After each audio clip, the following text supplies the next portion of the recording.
Donald Trump had some interesting words about Bitcoin. John Deaton is running against Elizabeth Warren. The SEC is under fire. Ethereum is pumping. We have a lot to talk about today. It's myself and NLW, and this is the Friday Five. Let's go, folks. Let's go.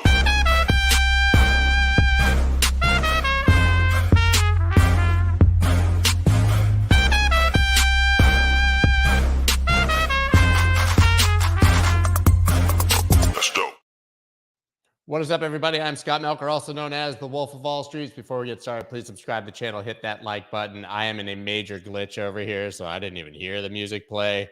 Having one of those days right now, but hopefully it's working, because to me, I look like Max Headroom and I'm bouncing all around the screen, and I don't know. I'm going to try to bring NLW on right now. I think it's going to work. I hit add to the stage. Can you hear me? I can. Did I look glitchy? Did I look like I was dancing? Or is it just... You look normal, just on your end. Well, I apologize that you're going to have to now edit this for your show. Did a really good job here. But listen, so we have to audible. We have a bunch of stories obviously lined up for the Friday Five. We have, Texas companies suing the SEC, John Deaton and Elizabeth, USDC on Tron. But I think we first have to just pivot here and audible and talk about the fact that Donald Trump is talking about Bitcoin again. He said it's taken on a life of its own. He says he's not a fan, obviously, of cryptocurrencies in the past, that he prefers the dollar. But he said, you probably have to do some regulation, but many people are embracing it. More and more, I'm seeing people wanting to pay Bitcoin. I can live with it one way or the other. He said, we once again have someone saying that people are doing Bitcoin. And he's saying that he sees people wanting to pay Bitcoin, which I highly doubt. But hey, let's talk about it. So let's put it in context of the only other time that he's spoken about this. He tweeted very famously, "I'm no fan of Bitcoin and other cryptocurrencies." Blah blah blah blah blah blah blah blah. A couple things about that. One, it was right after Facebook announced Libra, and it was very clearly a shot across the bow of Libra wanting to do this sort of non-sovereign Mark Zuckerberg coin, much more than it was about crypto.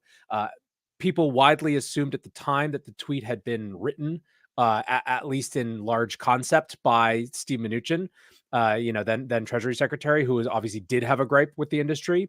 It never really felt like Trump had super conviction around this, which was sort of affirmed by the fact that he's put out a couple of NFT collections in the meantime. And so I think that this was always going to be an interesting question on how that position would evolve now that Mnuchin's nowhere near them. It's, a few years on. This is definitely a softening. It's a sort of a walk back of the harshness of that stance without a full embrace.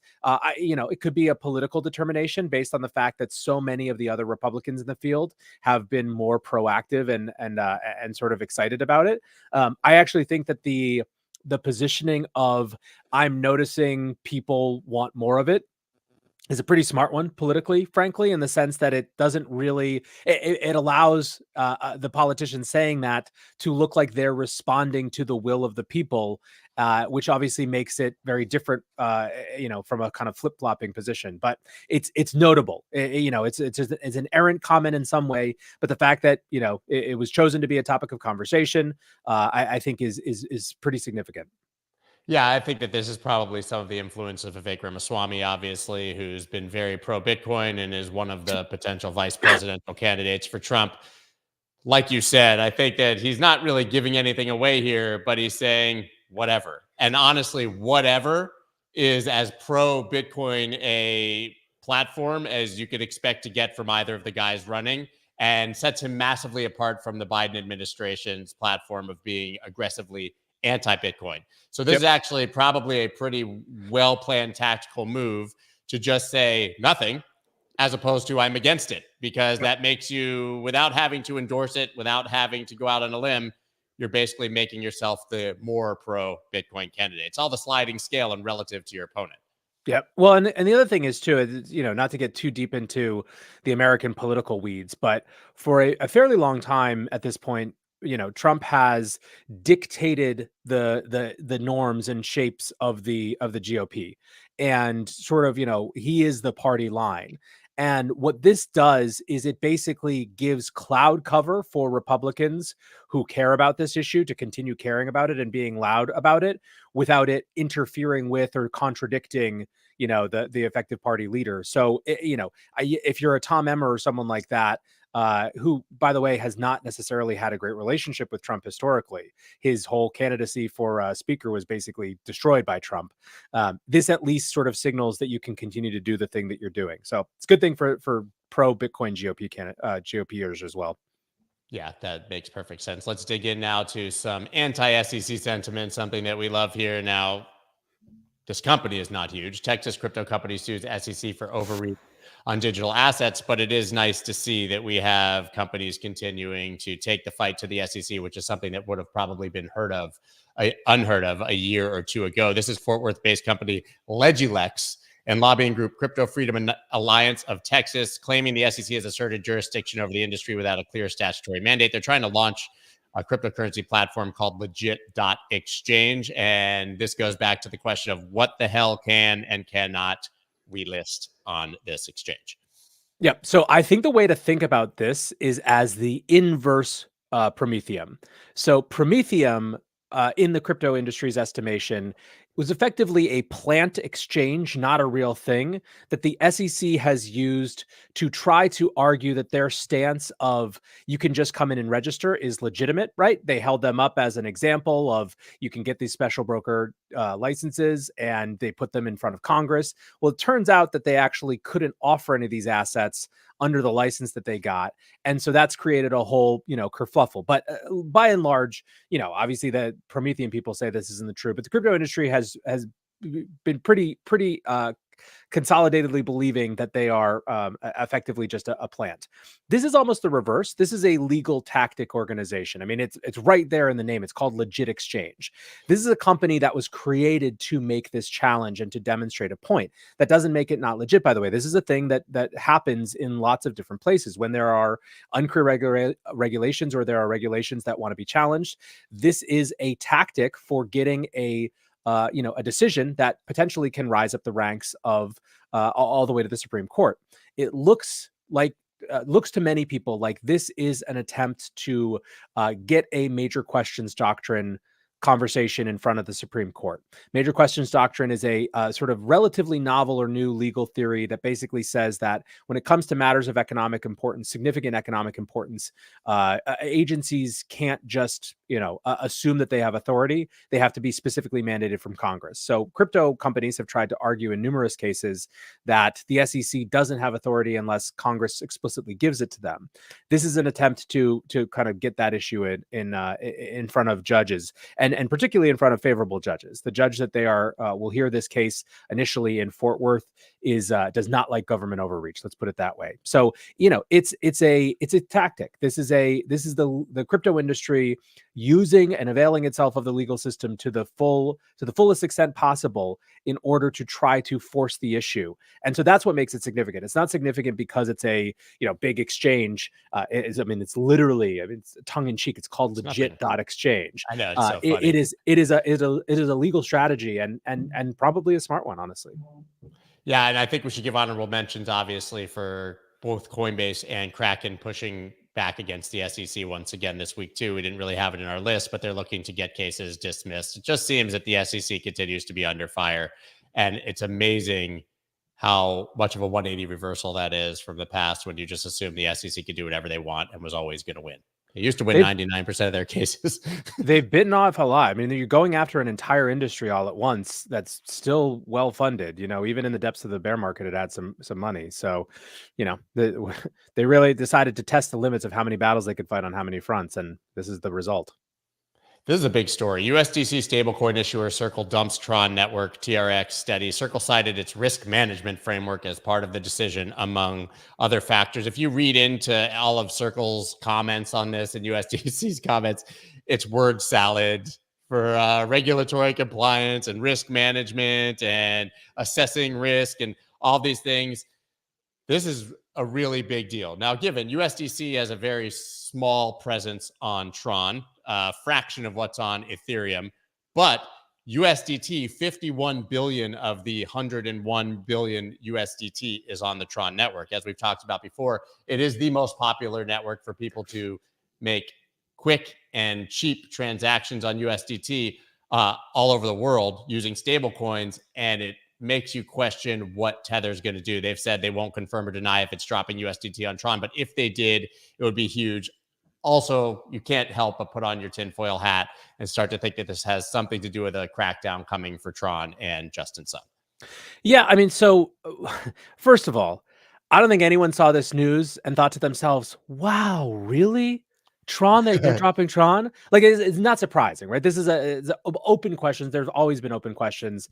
The sort of the questions that surround the Sun Empire are legendary and numerous at this point. The question I think is how much is this Circle positioning relative to a future upcoming IPO, positioning relative to just trying to differentiate themselves as the clean stable coin as they're trying to kind of jockey for position of regulatory favor versus they know something specific.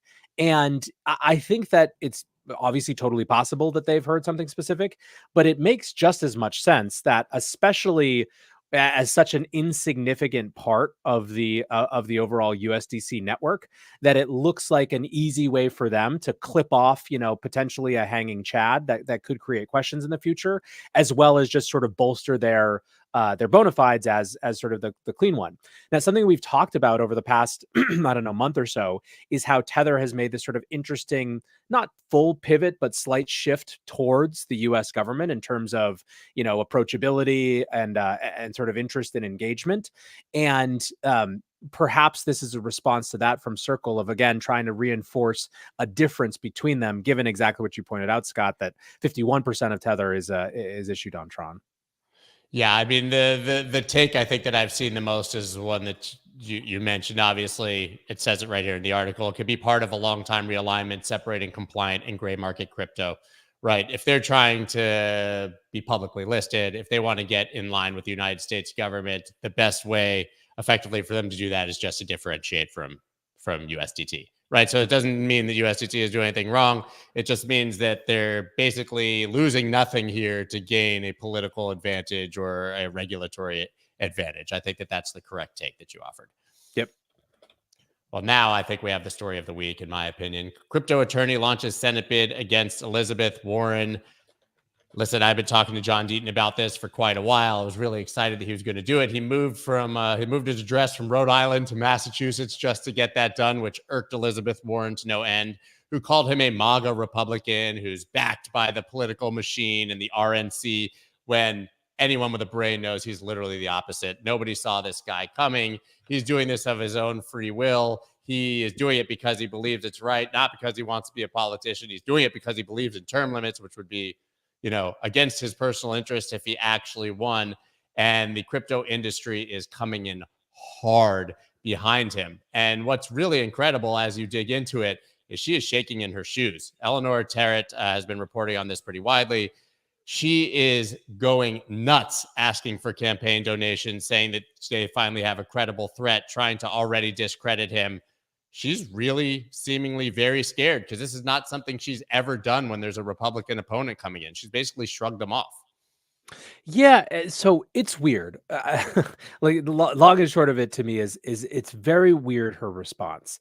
I think that there are two possible interpretations. One is the she's scared interpretation, which is reasonable just from a sheer money standpoint. The reality is that, again, crypto punches above its weight class when it comes to political advocacy and issues, in part because it's got more capital than most industries to push around when it matters. So, there is a realistic possibility that it is genuinely her being scared. The other possibility, I suppose, is that she's expounded so much narrative capital on making crypto the boogeyman that this creates an opportunity for her to kind of complete that narrative for her followers, that she's pretty entrenched at this point with the group of people that support her through thick and thin. And so maybe this is just playing to her base. I don't know enough about, the specifics of the political situation to know, but it does surprise me how much she's tried to make this. I mean, she certainly turned him into a credible threat, whatever the reason is for it.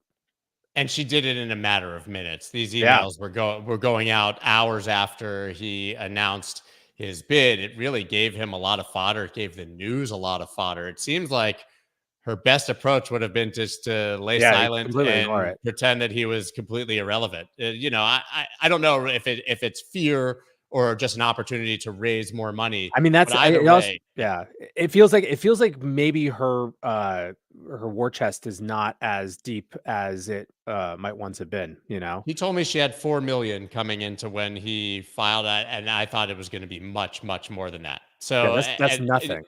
yeah, and there's also I can't vet that, but that was from his mouth when I spoke to him on Monday. And also, people have this, I think, sentiment that Massachusetts would always remain blue. There's literally no way that she could lose. She's so deeply entrenched in the system. But Massachusetts has had multiple Republican governors in the Yep. past years, and one of them, now I can't remember his name, but they've been attempting to put him up against Elizabeth Warren for years, and he was projected to win every single time. But he works for like Major League Baseball or the NBA or something and loves his job and has no intention of switching over. But I do think she's more vulnerable than people are believing. And that even if this just riles up people who wouldn't have voted at all, assuming that she can't lose, I think this is a huge win. And just one, it was Charlie Baker. Yeah, as someone saying in the contest, he works for the NCAA. See, I butchered that, but I knew the context. But just the very fact that now we're going to have the narrative against Elizabeth Warren being constantly reiterated over and over and over on the news and pro crypto, I think is a win regardless of what happens in the campaign.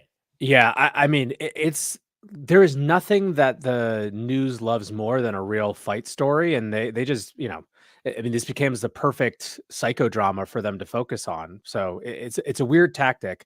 I agree with you, by the way, but Massachusetts blue profile is very different than I think some people would think. It's a, kind of classic liberal stronghold, but in a sense of like, you can imagine Kennedy running as a moderate, Republican kind of a thing. So it's really just, it's not MAGA territory by any stretch of the imagination, but it's certainly, the thing is not handed to Elizabeth Warren forever. Let's put it that way.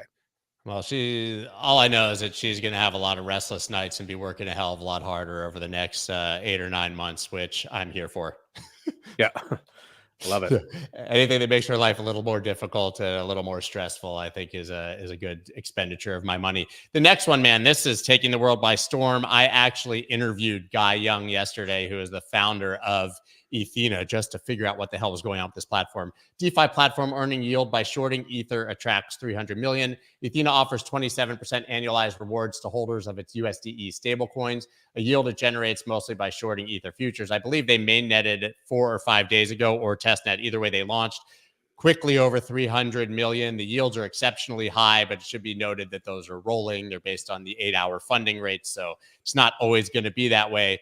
But obviously, the minute that the crypto community hears 27% annualized rewards or algorithmic stablecoin, which they will argue that perhaps it isn't, they freak out and rightfully panic and start asking big questions. So I guess the first question here, and I have some insight, obviously, but my first question for you, does this reek of Luna, or is that just an unfair comparison because of the general similarity?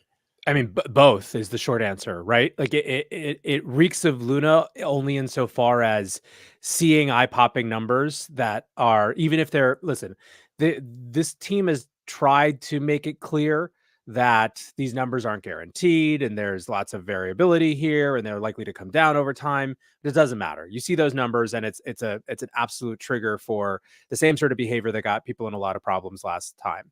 The flip side is that the dynamics of it, the actual sort of mechanism is totally different, right? I think the most recent thing that I've seen is they're trying to push back on this sort of stablecoin, moniker. I mean, this is a tokenized basis trade, right? Calling it a synthetic dollar, to be clear. Yeah. People were so angry at the stablecoin. I asked him about that. Synthetic Yeah, dollar.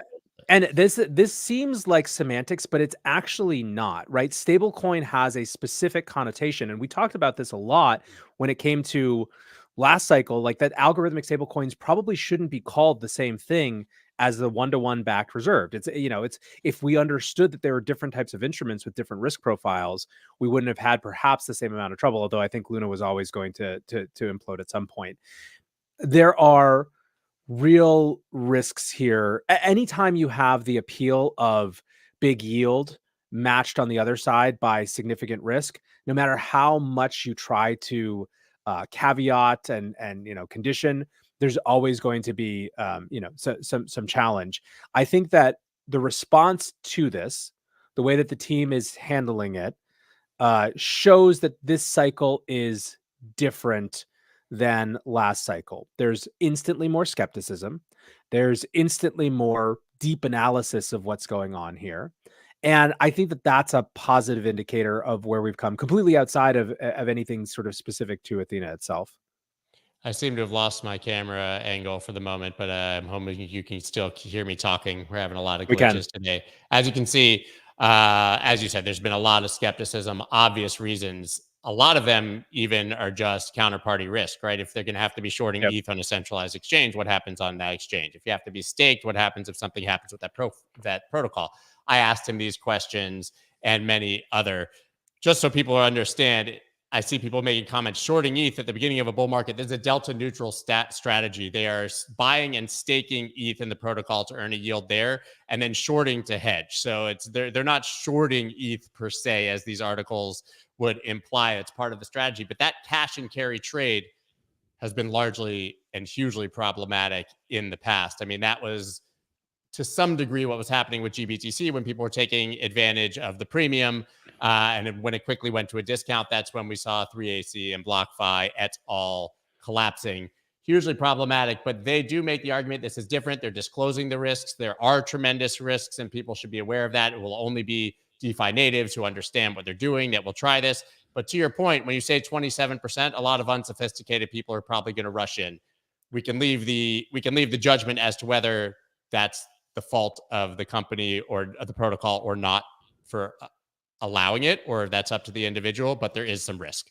Yeah. I mean, listen, one of the things that was always interesting to me is that part of why DeFi, despite, hacks and vulnerabilities and, all these sort of things, was never really that problematic is that the barrier to entry was so high that it was only like hyper enfranchised people who were taking on the risk. Like it actually was sort of risk mediated and people knew what they were getting into.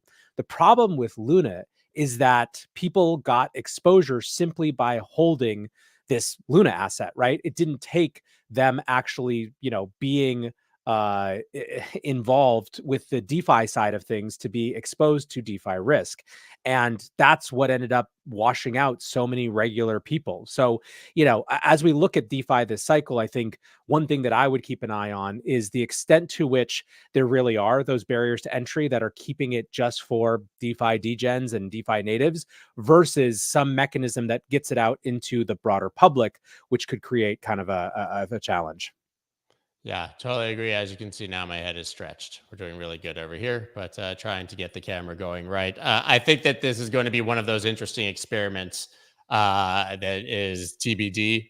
And I think that it's great news that there's so many alerts flying and people are looking at it so that people will actually dig in before they use it. Hopefully, it just doesn't grow as fast as Luna did, which was really the problem, right? That Yep. Luna became instead of a cool $1 billion experiment, it became a 20 or $30 billion market cap monster that offered systemic risk to the entire market. Just so you guys know, the biggest centralized exchanges in the world invested in this long ago. So this is the only protocol like this where we've OKX and Binance. A number of them have invested. Dragonfly Capital, Hasid Qureshi, who I've had on here, who I think is one of the most respected and intelligent VCs in the game behind it, and Arthur Hayes. All of this is based on an article written by Arthur Hayes on his blog a year ago about creating a coin like this. I asked Guy about it and he said, listen, I read Arthur's article. I reached out to Arthur. So Arthur is kind of the main consultant on this. It's really interesting. It could be really successful, but damn, it is a bit scary to see this happening. The last thing I'll say is that this, I think, indicates it has another power of indicating where we are in the cycle. If you kind of look at some of the patterns, one of the things that happened last time is you have sort of this Bitcoin narrative lead, right? Institutional Bitcoin narrative lead, followed by something new for the degen sort of natives. 2020, that was DeFi summer, right? And you got sort of that explosion and that flowering. And I think in some ways you could argue that DeFi summer even was the real kickoff of last bull market. It was just sort of like slightly underwhelmed in the news because we had Sailor buying in August and September, and then Elon followed, and so Bitcoin kind of continued to lead the narrative. But DeFi was what the internal crypto people are doing. This is the first thing that I've seen that's a new kind of explosion of what the crypto people are doing since we've had these sort of big pop in interest in Bitcoin. So I think we're clearly getting deeper and deeper into this bull cycle based on that history. Yeah, and obviously that means we need to talk about Ethereum, and Ethereum price action been somewhat outperforming Bitcoin as of late. Many saying that Ethereum's fundamentals look better. You guys might not realize, but since the merge, Ethereum has actually been deflationary. Bitcoin reduces its inflation, so it's at 1.4, 1.7%, whatever it is now. ETH has actually been deflationary. There's been more Ethereum burned than there has been minted. So a lot of people pointing at that as a reason that Ethereum is doing quite well. We have Ethereum obviously hitting 3,000 for the first time in nearly 2 years. Some saying that that's because of the Ethereum ETF hype. Others saying it's because of the Denkun upgrade that's coming. We could talk about this. What do you think is driving this interest in Ethereum at the moment? Occam's razor answer is that it's the next thing to be excited about now that Bitcoin's sort of locked in this institutional bid narrative. I mean, I think it's probably a lot of things. It is one of the things that has sort of seemed kind of obvious to me when you think about this new buyer set who's kind of coming in through the ETF world is that if Bitcoin represents, the sort of sound money, safe kind of side of the crypto equation, Ethereum becomes a proxy for all the interesting stuff that you can do on crypto, right? And so if you're someone who is just interested in the sort of hedge exposure in your portfolio and, sort of says at this point, look, crypto's been around for 15 years. It keeps not dying when everyone thinks it's dying. I'd like some exposure to that. Bitcoin and Ethereum alone represent kind of two big sides of the market, the safe haven asset side and all the weird stuff side. And so I think that to some extent, it's just people starting to position for what feels like an inevitable Ethereum spot ETF, even if it gets denied this next time around. And then, when people start digging in, obviously there's all these things going on. And so if you sort of come in the door of, well, it's obviously the next thing, there's a lot to be excited about too. So I don't think it's particularly complicated. I think it's sort of just, following on as it does, and for completely rational reasons. Yeah, and we saw it the second that the Bitcoin spot ETF got approved. And in fact, we saw it the second that the fake news of the Bitcoin spot ETF approved was released by the SEC. The money immediately flowed into Ethereum. So Yep. the next best thing argument is so obvious. Yep. Sometimes And it's not complicated. yeah, so I guess we don't need to complicate it, but man, there are a lot of takes as to why it's happening. And kind of finally here, we've got a series of stories, but we'll talk about Coinbase drops native Bitcoin payments for merchants platform. This an eye opener for a lot of people, but effectively just saying, man, we can't be fast and cheap on a layer one. Yeah, it's a de minimis part of their platform currently, and it seems like this is as simple as a business decision that the cost of supporting this totally different type of ecosystem wasn't worth, the juice wasn't worth the squeeze, basically. And they knew that it would provoke a response. Brian Armstrong commented on it directly, but the as some question, the Bitcoiners are obviously going to be sort of upset about everything. And I think on the one hand, that's sort of just a conditioned behavior. On the other hand, it's reasonable, right? Like if you want Bitcoin to be able to be all the things that Bitcoin can be in the future, it's totally reasonable to, shout when there's less rather than more access to it. But ultimately, I don't think that most Bitcoiners think that this sort of, the payments are going to be on the base layer, nor do I think most Bitcoiners really think that merchant payment through Coinbase is a hugely important thing, at least at this stage. But it's always disappointing to see, again, less rather than more access as time goes on.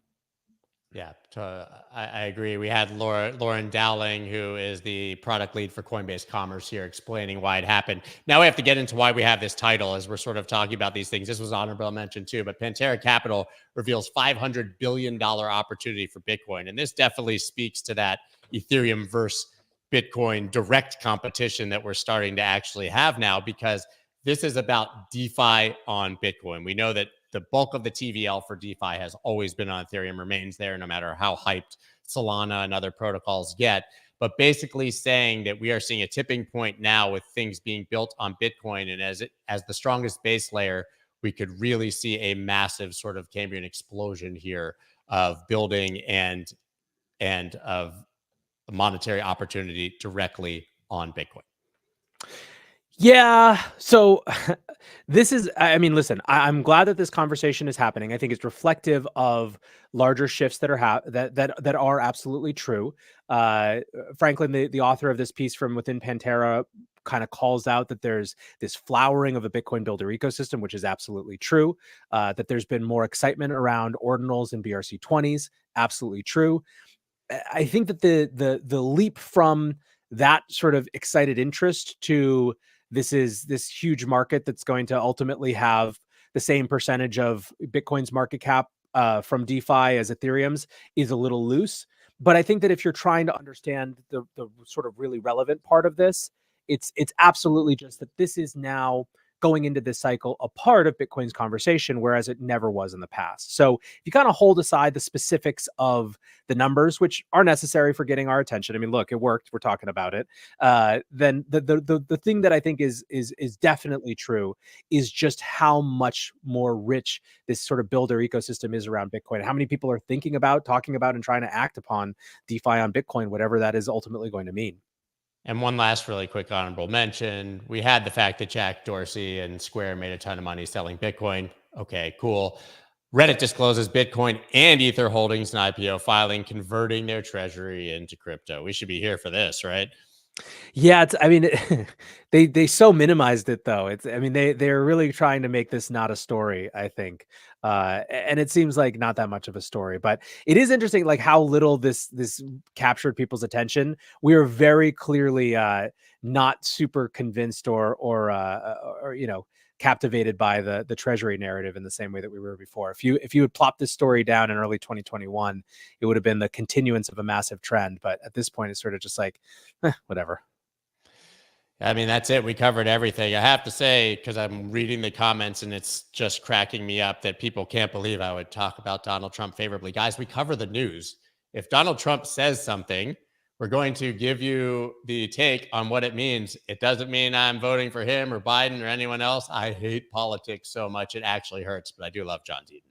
I do love John Deaton, so I'm going to push for him. But it's our job to cover the news and to tell you what it means when a presidential candidate has a comment on Bitcoin, especially in the context of him having been so anti-crypto and so anti-Bitcoin in the past. That was my little caveat for the end there. NLW. Actually, I'm going to be away next week. Won't be here on Friday. So we'll be back in 2 weeks for this one, guys. Next week's going to be, I'm going to be spotty on showing up for YouTube, but the newsletter will be happening. Guys, thank you so much for tuning in. Appreciate it. Nathaniel, have a great day, man. Later. That's dope.